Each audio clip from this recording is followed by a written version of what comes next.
Welcome to Blizzard Fire. We hope this video helps fire up your solution.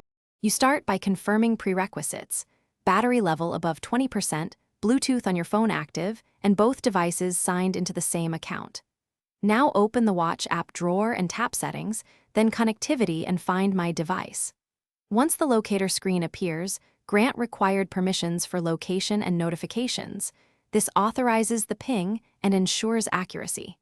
Make sure the watch and phone are within range the first time, because initial discovery speeds future reconnections and reduces false negatives.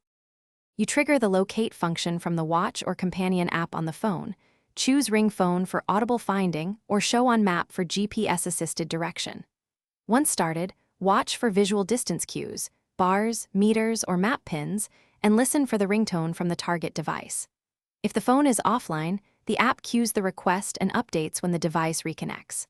While tracking, move slowly and watch the signal strength change to home in on the device, because signal shifts reveal direction and proximity. When you recover the device, immediately stop the ring and confirm Bluetooth and account reconnection to prevent accidental repeat pings. If the device remains undiscovered, check for airplane mode, dead battery, or signed out account. Those are the common blockers. As a final measure, enable last known location reporting or use remote lock/erase to secure data if theft is suspected. If issues persist, restart both devices and retry. This often resolves cached permission or connection problems and lets the locator function. Thanks for watching. If you found this helpful, don't forget to like and subscribe.